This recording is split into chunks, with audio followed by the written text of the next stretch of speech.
have filmed for you guys a very exciting video. A lot of you guys requested for more sewing and rework videos, so that's exactly what I filmed for you guys today. And I have to say this is probably one of my most interesting project because I had a lot of freedom to really make whatever I wanted with a single pair of men's jeans, and I managed to make 3 items. Also, I'm trying out this new concept and hopefully it'll work. It was really inspired by my favorite childhood TV show. I'm really hoping that no other YouTuber is gonna copy this. I find it very disappointing, especially if you're a small channel like I am, and it just sucks to see a very popular YouTuber copy your idea and claim that is theirs, especially when it's like a YouTuber that you've watched for years. And also, oh, the compounder is ringing. I'm guessing we have a mission today.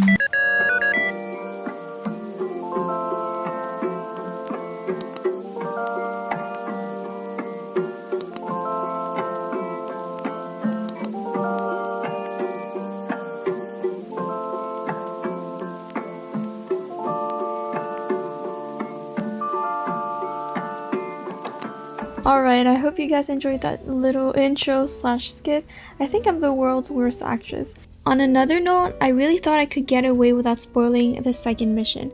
However, I realized that I made the second mission before the first mission. So technically I have to show you guys which fabric I kept for the second mission and what I took to make the bucket hat. As you can see, I deconstructed my pair of jeans to every inch of it. However, that won't be necessary for a first mission because we will only be working with the leg of the pants.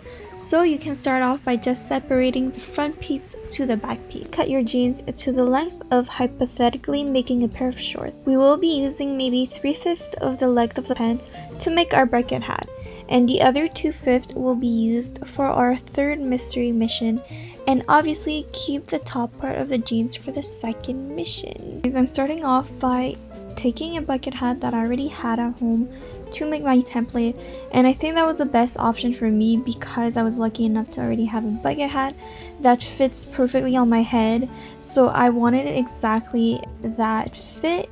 However, I'm pretty sure that you're here to know how to make a bucket hat without actually having a bucket hat. Unfortunately, I won't be showing you guys how to make the pattern from A to Z, but I will be linking a bucket hat tutorial from one of my favorite channels, which shows you how to properly make a bucket hat from your own head measurements.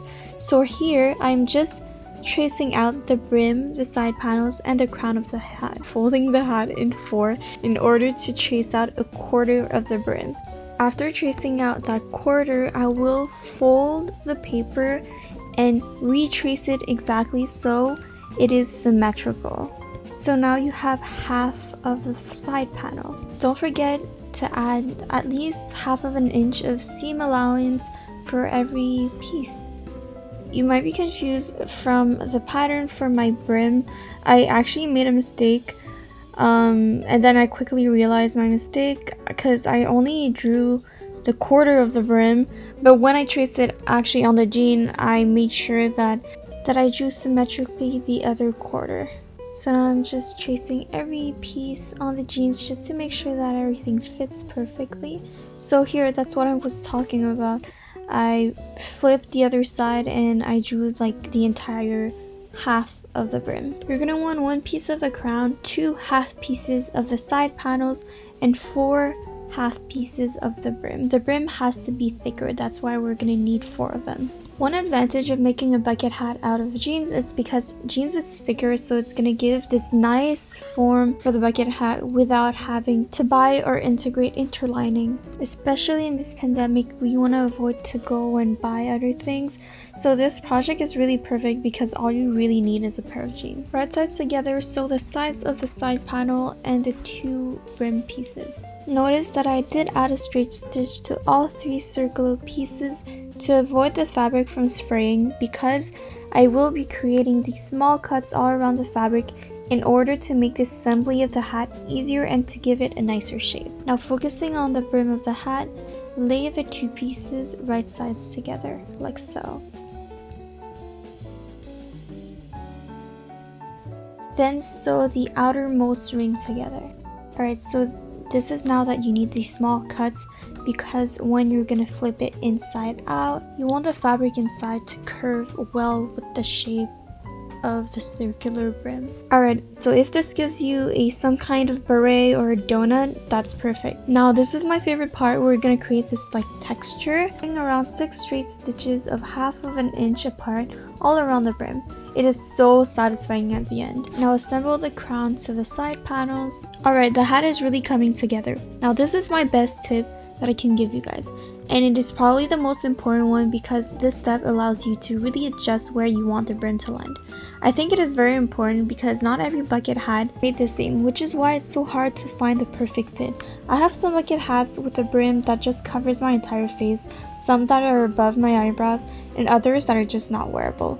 So here, carefully choose the placement of the brim on the cap, and keep in mind that the brim does not have to be at the same level all around the cap.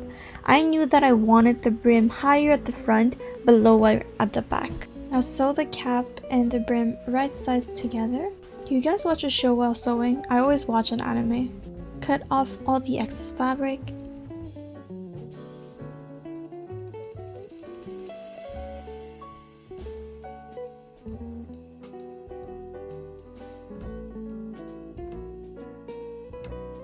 You might want to iron the inside and the brim to give it like a clean shape.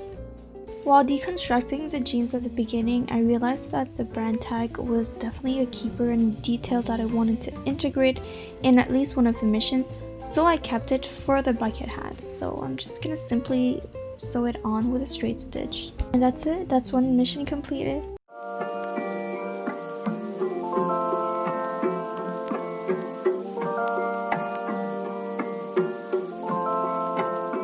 So today's mission was a success. Thank you so much for watching, and I will see you guys next week for our next mission.